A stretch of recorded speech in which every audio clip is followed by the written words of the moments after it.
The one team that did beat Auburn this season was the Duke Blue Devils. So, Tio, I'm going to go to you first on this one because you're and Florida, our resident AC. Oh yeah, I'm sorry, yeah, Florida as well. But your resident ACC network expert, a resident Duke expert. How do you beat these Blue Devils who are coming off of a couple of really, really impressive wins? Other than just hoping that Tyrese Proctor and Malik Brown never get healthy, is that the only way you can beat them? I think the big thing is you have to stay disciplined the entire clock defensively.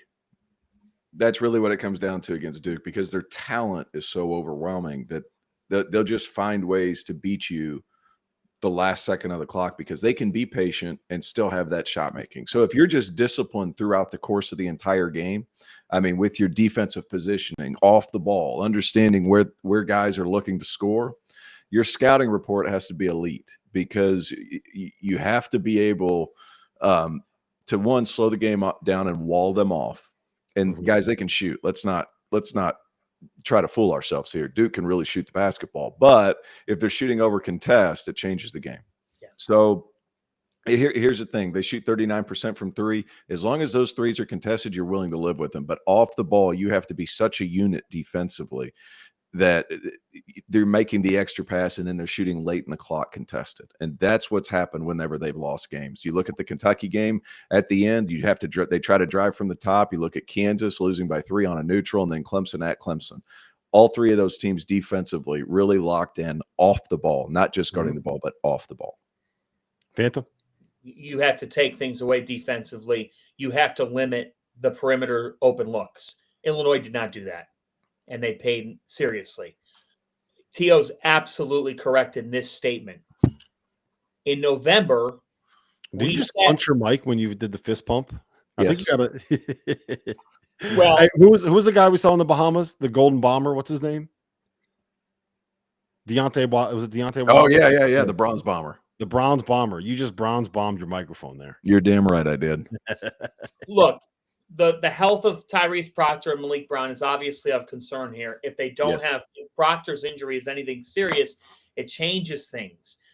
But I know this might be a hot take, but I still, like, if Proctor were to miss like a first or second round, but then come back or whatever, we don't know what the situation is. I don't think it's going to be that long. It's a bone bruise is what they said the other night. So the thing is, because of how much Duke changes a game physically with how they defend you, I also think it's really vital, guys. You can't get frustrated and turn into hero ball when you're on offense, or else you're going to fall right into what they want you to be in. You got to move the ball. You've got to set, as much as off the ball is important defensively, like Terrence says, for an opponent, he's right. How about being off the ball offensively? Like, you can't just stand around. Yes. You got to set ball screens. You have to move. You've got to run intricate sets. It's the team that's going to have the Hurley-like offense. And you have to have a guy. You have to have a guy that can pull Malawach away to open some of those things up. Because if Malawach is there, I think you have to attack the basket, but that means that Malawach has to be away from the basket to do it. Bingo. So you have to figure out a way to space. Your spacing has to be elite against them, because they're so bothersome defensively. They get up in you. They extend. I mean, remember when Illinois won the tip, Rob, Saturday night? Mm-hmm.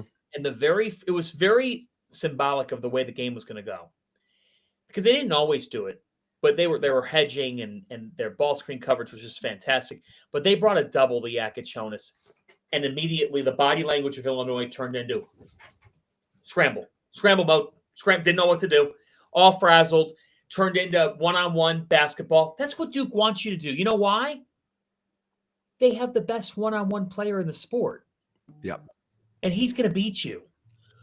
You also have to, you no longer can double Cooper if Isaiah Evans and Concanipple are left open, because they're going to cash in. And Sion James is also capable of cashing in. He showed it. I think if Cooper scores 30, you can't let the other pieces be contributing 8 to 12 points. And so that's why I'm willing to live with Cooper, Flagg, going to the rim, taking contact. You've got 5 fouls to use for a reason. And if he's having tough finishes, that to me is okay, as evidenced by Saturday night's blowout win. Because Cooper Flagg only had 1 field goal making that win, but everybody else was humming along. If you let Duke get open threes, the game is over.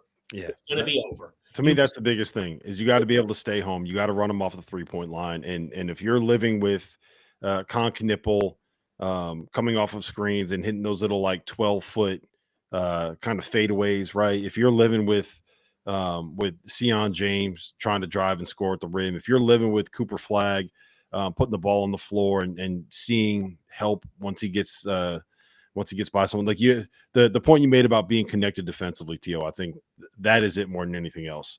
And you got to be able to, the other thing, it's not just have a 5 that can shoot it, because when they go with Malik Brown, they switch everything. You also got to have guys that can win one-on-one.